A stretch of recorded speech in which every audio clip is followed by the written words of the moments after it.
کیا کسی نے کہا تھا دوپہر کو سلا دیتی ہے بچوں کو وہ اس ڈر سے گلی میں پھر کھلونے بیچنے والا نہ آ جائے۔ کبھی ہم نے ان لوگوں کے درد کو بھی سمجھا؟ ہم نے کبھی سیرت کے ان پہلوؤں پہ بھی غور کیا؟ آج ہم اپنی بیٹی کی شادی کرتے ہیں تو اس کا جہیز چارپائیوں پہ بچھا دیتے ہیں، اور ہمارے دیہاتوں میں رواج ہے کہ خاتون کو کہتے ہیں کہ جاؤ پورے محلے میں، پوری بستی میں جا کے ڈھنڈورا دے دو کہ بیٹی کا جہیز دیکھ جاؤ۔ یار دیا تو اپنی بیٹی کو ہے اور تحفہ دے رہے ہیں، لوگوں کیوں دکھلا رہے ہیں؟ صرف داد وصول کرنے کے لیے۔ ملک صاحب نے، خان صاحب نے، چودھری صاحب نے حد کر دی، کمال کر دی، بڑا دیا، اپنی بیٹی کا گھر بھر دیا۔ یار تم نے تو داد وصول کر دی، چوپالوں میں، بیٹھکوں میں تذکرہ بھی چلا، تندوروں پہ عورتیں باتیں بھی کرنے لگی، تمہارے نام کے جھنڈے بھی گڑ گئے، لیکن تم نے نہ سوچا تمہاری بیٹی کا جہیز دیکھنے کے لیے یتیم بچیاں بھی آئیں، تمہاری بیٹی کا جہیز دیکھنے کے لیے اس بوڑھے مزدور کی بیٹیاں بھی آئیں جو صبح اٹھ کر کے مزدوروں والے اڈے پہ جا کے بیٹھ جاتا ہے اور اس کو بوڑھا سمجھ کے کوئی قبول نہیں کرتا، اور وہ کہتا ہے مجھے 10 روپے کم دے دینا، مجھے ساتھ لے جاؤ، لیکن اس کو کوئی ساتھ لے جانے کے لیے تیار نہیں ہوتا۔ جب دھوپ خوب چمک پڑتی ہے اور اسے مایوسی ہوتی ہے کہ اب کوئی لینے نہیں آئے گا، تو وہ ڈبہ لٹکا کر کے روٹی والا گھر جب واپس پلٹتا ہے تو کوئی جانتا ہے اس کے قدم کتنے بوجھل ہوتے ہیں؟ آج وہ اپنی بیوی کو گھر سے نکلتے کہہ کے آیا تھا کہ جو رقم ملے گی اس کا آٹا لے کر کے آؤں گا، اس کا گھی لے کر کے آؤں گا۔ آج وہ خالی ڈبہ روٹی کا واپس جب پلٹا کے لے جا رہا ہوتا ہے، اس کے لیے گھر کی دہلیز نہیں ہوتی، پلسرات ہوتی ہے،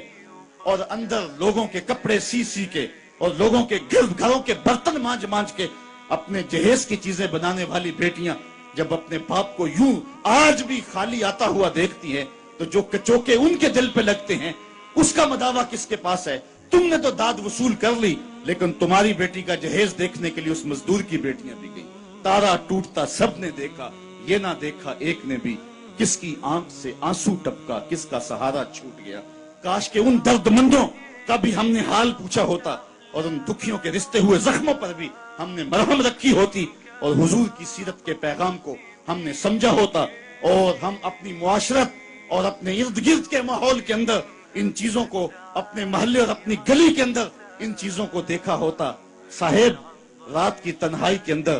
غریب کے گھر میں جا کے جو ہے وہ پیسے پھینک آنا، یہ بہت مشکل کام ہے، اس سے معاشرے میں داد نہیں ملتی ہے، لوگ جو ہے وہ اخبارات میں اشتہار نہیں چھپاتے ہیں، یہ مشکل کام ہے، اس لیے انسان اس مشکل گھاٹی نہیں چڑھتا ہے۔ اللہ تعالیٰ سورۃ البلد میں ارشاد فرمایا فَلَقْتَحَمَ الْعَقَبَةَ وَمَا أَدْرَاكَ مَا الْعَقَبَةُ فَكُّ رَقَبَةٍ، اللہ اکبر، او اطعام فی یوم ذی مسغبہ، یہ مشکل گھاٹی ہے، کسی پھنسے ہوئے کی گردن چھڑانا ہے، کسی لاچار کے کام آنا ہے، کسی دکھی کے کام آنا ہے۔ میرے اور آپ کے آقا و مولا حضور ختمی المرتبت صلی اللہ علیہ وآلہ وسلم عید پڑھنے جا رہے ہیں، راستے کے اندر ایک یتیم بلکتا بچہ دیکھا، حضور رک گئے، سر پہ شفقت کا ہاتھ رکھا، پوچھا بیٹے آج عید کا دن ہے تم رو رہے ہو؟ کہا میرا باپ فلاں غزوے میں شہید ہو گیا،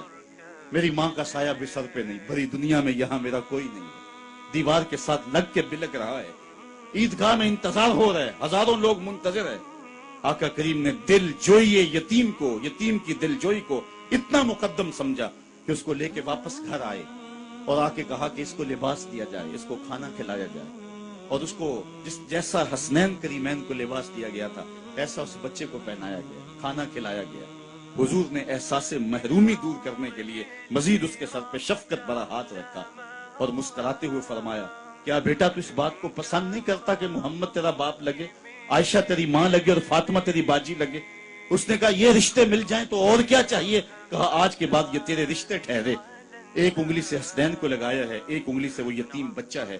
حضور عیدگاہ کی طرف بڑھ رہے ہیں، اور بھی بچے اپنے ماں باپ کے ساتھ جا رہے ہیں، یہ یتیم زبان حال سے کہتا ہے تھا تو یتیم، لیکن یتیمی کا مزہ آ گیا، مصطفیٰ کی انگلی تھام کے جا رہا۔ تو حضور علیہ السلام کی سیرت جب نسل نو کے سامنے رکھیں،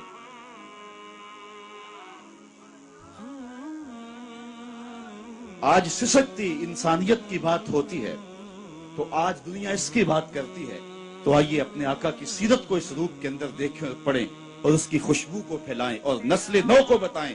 کہ آقا کریم علیہ السلام کس طرح دکھیوں کے درد بانٹنے والے تھے اور لاچاروں، یتیموں اور مسکینوں کے کس طرح کام آنے والے تھے۔ سمال الیتامى عصمۃ للارامل، بیواؤں کے آسرے تھے اور غریب ہو کے یتیم پرور تھے. یہ 9 سال کی عمر ہے حضور کی. اس وقت کہا جا رہا ہے حضور کے لیے سمال الیتامہ، یتیموں کا سہارا اور آسرا ہیں.